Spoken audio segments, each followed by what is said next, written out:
Alright, back again, Luke here, and today I just want to show you guys one of my latest pickups here. This is my new project, or a new project that I just got, and that is a Virtual Boy. So, this Virtual Boy was listed as non-working, and I went and found it for sale, and I kind of jumped on it. As you can see here, maybe you can see a little bit from this. This has been kind of snapped, I think snapped off on the top there, which it's kind of a bummer. But the the top part that clips on there is no longer there. That's one of the problems. The other one is this. Hopefully, this is the main problem. As you can see, this is the battery tray or battery holder for the system itself. And when we go to open it up, you can see that this thing has been rotting for a very, very, very long time.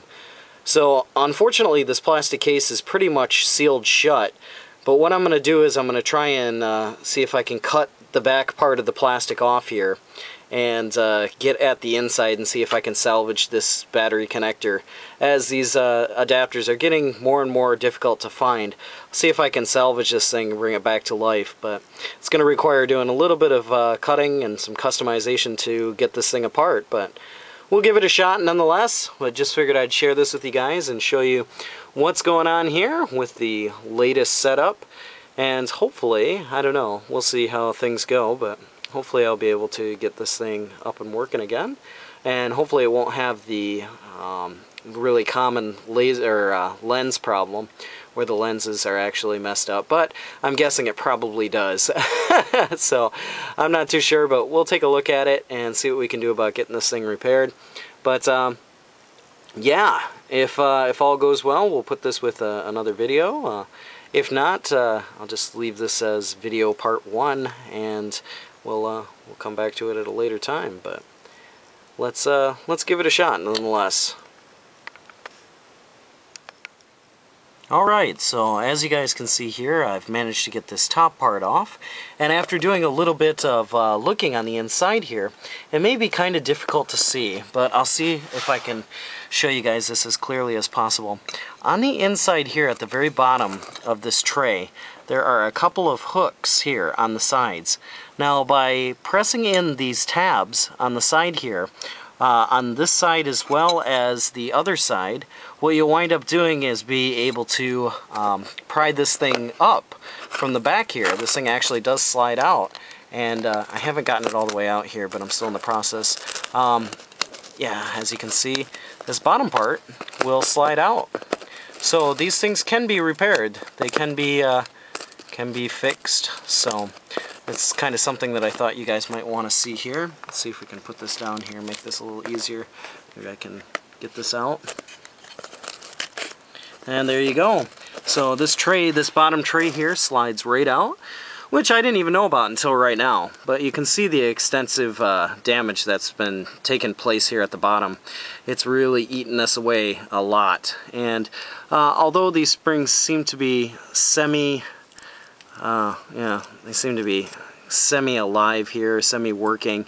The amount of corrosion that's on these things is just showing that these are they're ready to fall apart. So what I'm going to have to do is create some new springs here.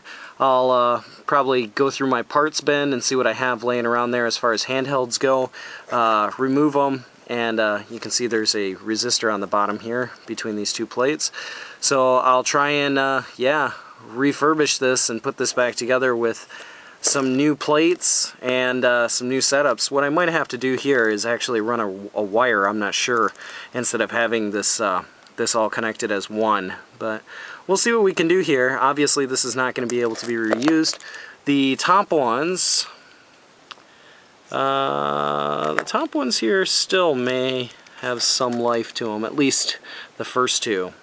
This last one here looks a little bit rough, but we'll try and polish this up here, and we're going to go over this, make sure that acid stops, the corrosion stops, by putting some lemon juice and some vinegar over that and trying to soak it up with some baking soda at the end, and then hopefully we'll get this all cleaned up here, and yeah, it'll be ready to go. So next step is to try and clean this bad boy up and see if we can get it to get it to take batteries and work again. So let's jump onto that. Okay, so as you can see here, I've wound up scraping away a lot of that acid that's on here. Just a lot of it on there, and I've had to kind of rebend these things back into shape, but there's still a little bit on there. But what I'm going to do is I'm going to use my Dremel tool and see if I can polish these up. These springs here actually seem okay. They don't seem as bad as what I thought. You can see that I removed them here from this casing. I haven't cleaned that up yet. And one thing when you're messing around with acid, you really don't want to get this stuff on your hands. It's really nasty stuff, so try and wear some gloves, and if possible, you know, just try to avoid breathing it in. Wear a mask if you can. I mean, if there's anything like around you where there's a fan or something, really dangerous to be breathing this in. So make sure you do it in an area where there's not a lot of wind or anything like that. And you know, make sure you're not touching it too much, because that acid is really nasty. You take a look at the cover here. The acid itself had gone from the top of these actually to the bottom as well, and I had to pull up both sides here just to show you, but I did wind up scraping this stuff away, and just using a regular flathead screwdriver and a pair of pliers and stuff like that, I managed to scrape most of this away here and get them somewhat cleaned up. I used a little bit of sandpaper here on the sides to kind of buff them up a little bit more, but I'm going to wind up using my Dremel tool, since it's a lot faster, to go around and see if I can polish it up. And then after that, since these top parts are stationary, what I'm going to do is I'm going to put some flux over the top. I'm going to go over the top part here with all new solder and make sure that, you know, it sticks on here and protects the top parts as well as makes a good contact. For the springs itself, I think what I'll do is I'll try and polish them up a little bit more, and then I'll go over them with some oil. I don't want to go over them with any kind of flux or solder, as if you do that, the springs are not going to be springy anymore. They'll actually wind up kind of sinking down or sticking, so I don't want that. But I will go over this plate as well and try and polish that up, and put a little bit of solder on that. I'll probably, with the springs, I'll put them back on here, and once they're in place, I'll put a little drop of solder on here, you know, just to give them a better contact, and then I'll clean up all the plastic. Still have to clean up this this bottom part too as well, but it's coming along a lot better than I had expected. I was thinking that I was going to have to do some pretty serious spring work here, but no, it's looking pretty good. So let's get the old Dremel tool out, polish these up. And then after I polish them up, I'll probably douse them. I'll put them in a little bowl with some vinegar and lemon juice, and try and kind of counteract the acid process going on here. And then after that, I'll tin them up, and hopefully we'll be all set to go. So let's get on that. Okay, so as you can see here, I took my Dremel tool and I polished these things up. They're quite shiny now, for the most part. Hopefully these things will tin up nicely. It would be nice if they did. I'm not so sure if it'll stick or not, if the solder will stick, but we'll check. But nonetheless, it's going to make a better contact. And the tip that I used for it was just a small stone kind of tip, and that was able to get at the rust or the oxidized parts on it, because just a regular steel brush wasn't cutting it. So I had to go to this route and try and do that. Over here I have a nice little lemony acidic drink, which I'm going to pop these guys in here and let those sit for, I don't know, maybe 20 minutes or so, and try and counteract that acid issue that this thing had going before. You can probably see a little bit of fizzing going on there, a little bit of bubbling. There's a few parts that have a little bit of that acid on there still, so hopefully this will take that and get that out of there. I'll mix it a little bit and try and, you know, get these parts a little bit cleaned up, but hopefully that'll take care of all the remaining issues. But once we get that all done here, I'll take this and clean these up. I'm going to take some soap and water and scrub these guys up here, in this case as well. This thing should come out pretty good. I'm not going to mess around with this here with that resistor on there. That should be alright. But let's go and get this done. I'm going to go and take this and toss this out, but try and polish up the rest of this and see how it goes. So let's go and give it a try. Alright, so as you can see here, it's not the prettiest thing in the world at all, but it should do the job. I went and tinned this stuff up after, you know, going over it and cleaning it up.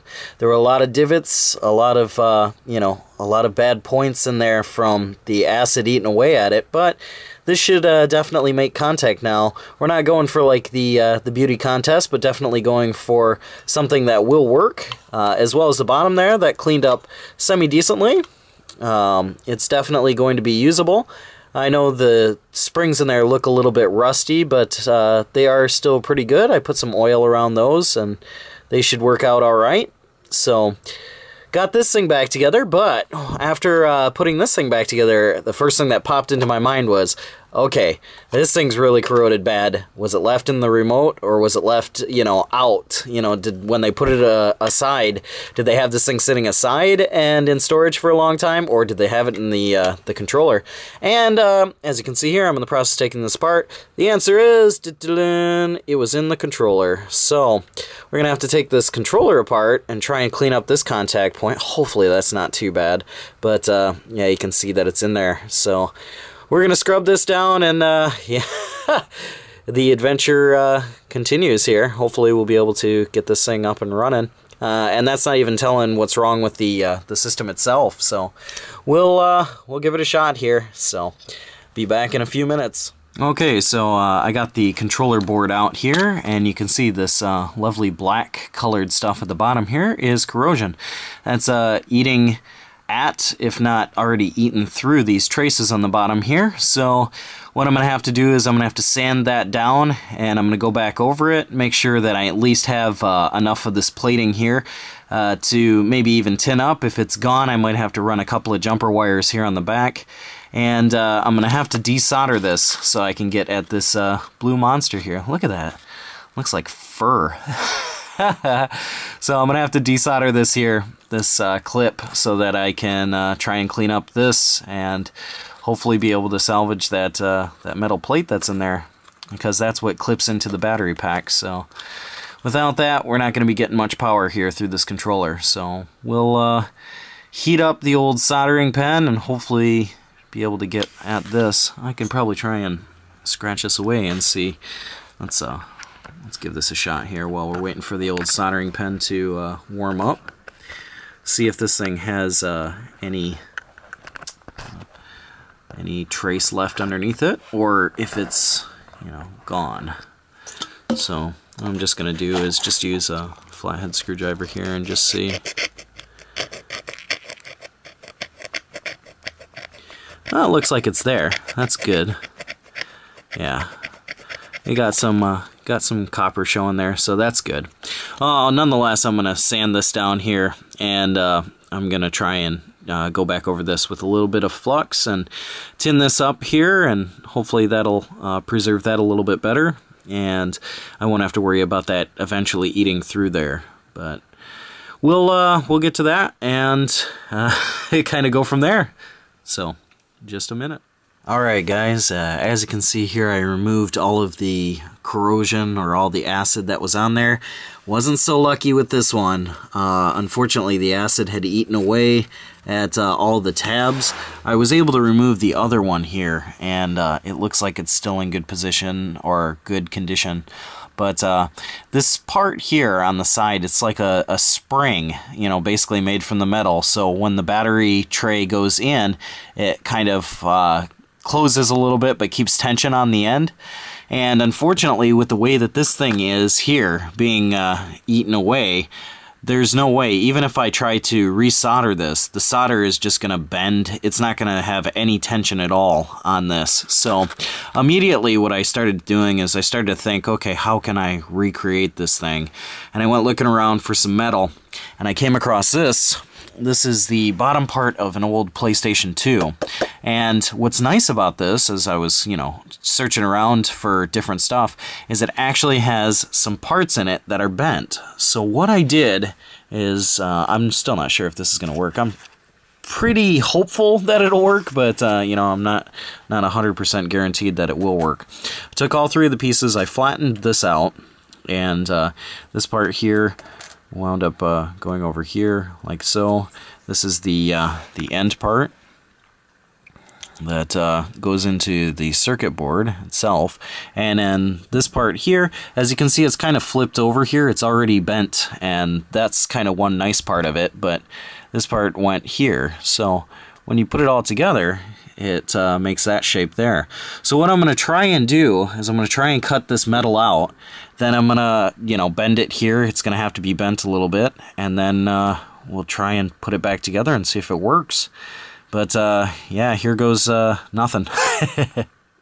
Alright, well, I thought that I could make this one here and have it work, but unfortunately, due to the metal, it's really, really flimsy. So I thought it was a little bit stronger, but it didn't quite work out right. So what I wound up doing is piecing back the broken one together, and as you can see here, I kind of went over this with a little bit of marker because it was bare metal. But I pieced this one back together. It's not exactly as strong as the other side, you know, is, but you can see it does have some tension to it. So, you know, and you're not going to be pulling the battery pack in and out. So hopefully that will be enough tension to make contact with the post. This one here is a little bit stronger. Like, you actually, you know, you really have to push down on that one. It's pretty strong, but this one here, it's pretty light. I mean, you can just, it's not super, super light, but it's light enough, you know. But, yeah, it's kind of springing back a little bit, so hopefully that'll work out all right. What I'm going to do is I'm going to solder this thing back into the controller itself and go and reinstall it, and then we'll give it a shot here. So not sure how it'll work out, but hopefully this combined with the other repair on the battery tray itself will kind of give some sort of power to the system and show us at least what else is wrong with the system. Who knows what else is wrong with it, but this is a good start here. So let's get this put back together, get the controller put back together, and then give it a shot. Alright, so I got the controller put back together here. I got some batteries in there. Hopefully they're all making a connection on the inside there. It was a nice tight fit on the inside here. When I went and kind of slid it down into the controller itself, it went in. It didn't go, like, it didn't feel as snug of a fit as it probably should have, but anyway, I got this thing hooked up here. Haven't turned it on yet. I got this thing set up here. It's on the broken pedestal here, and figured we could give this a shot. There's a game in it, so let's kill the lights here and see if we can see anything. So hit the old power switch. I know that these things sometimes take a few seconds to turn on. Oh, whoa, we're getting something. Read important instructions. Can you guys see that? It looks like it's only coming through, let me see, important read instructions before operation. I don't know if you guys can even see that. It's only coming through one eyepiece though. It looks like maybe the other eyepiece is dead. Yeah, it's getting power. You guys can see right there. It's getting power on one part. But I don't know if it's moving any more than that. Virtual Boy. Ah, it's got volume. Woohoo! You can see, what is that? Vertical force right there. So it's got music, and it's playing, but one of the eyepieces is out. So as you can see on this side here, there's nothing. So we're gonna have to take this thing apart, take a look at it, but at least it's got one piece that's working, which is good. It's a good start. So fantastic. We're on our way here. At least it's got some life, which is awesome. Really happy about that. Just gonna have to do some work on that the other eyepiece there and see what we can do about getting that working. But cool stuff. So just want to share this with you guys here, and I'll probably, you know, mess around with the eyepiece, maybe make another video here soon, but just want to share this with you guys for right now. And yeah, that's about all for me for right now. Like always, I'll put up another video here soon, so thanks for watching.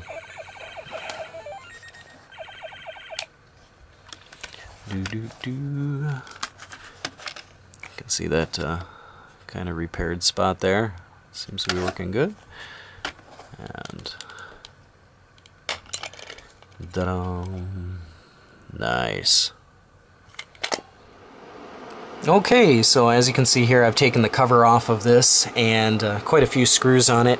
On the side here, you can see where the left and the right eye sensors are here, or the I guess the laser mechs for this one on the left and this one on the right. Or if you're looking at it this way, this one on the left and the other one on the right. But nonetheless, this right one here seemed to have some problems. If you remember, when I turned it on, it didn't do anything. So I took a look at the cable here and was looking for some rotting, if anything, and I didn't see anything really too bad with this cable. But I did notice some pit marks here on the end. Although those pit marks don't seem to go all the way through the cable, that might be a bit of the problem, I'm not sure. But we'll try and refit it here and just see if that changes anything. It's probably not going to change much, but you never know. We could get lucky. So let's see here. Just slides in there, and yeah, this thing's kind of, you know, in bits. But let's try and turn it on here. Let's see. I don't even know where the yeah, it looks like it's just coming through the one eye there, not coming through the other eyepiece. So, probably gonna have to do a little bit more work with that and see what I can find out. It's very interesting though that it's showing through the one, but it's not showing through the other one. So, we'll see what we can do here, and yeah, put up another update for this one. Alright guys, so after doing a little bit of looking here, as you can see on the inside, this one's, it's working. You can see the writing on the inside. You can see that this one is not working, but I found that the ribbon cable here on this part is actually, there's a loose connection somewhere, so I have to go over it. But if I start pushing on this, you guys should be able to see something up here.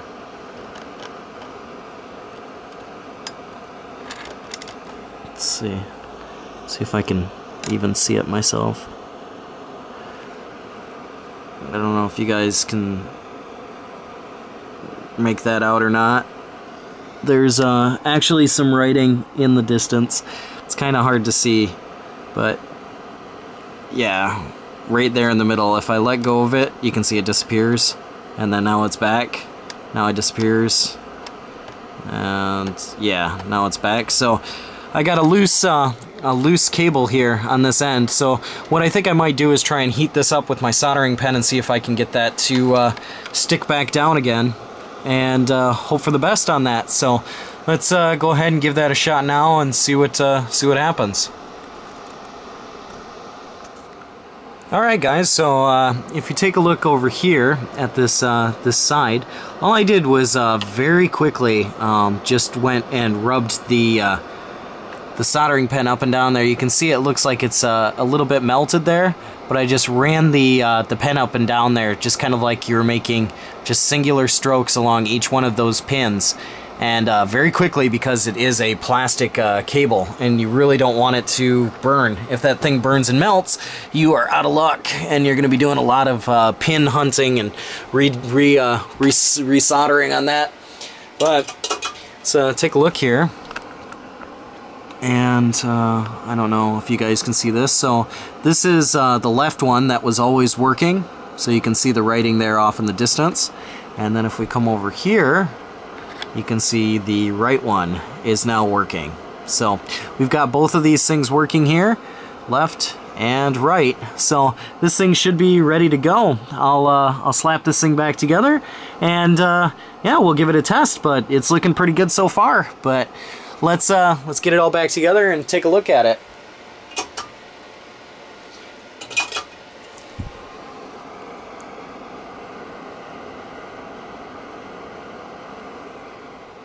Alright, so at last we got this thing all back up and put back together. And you can see here on the left side monitor is working. And we go over here to the right side, and the right side monitor is working.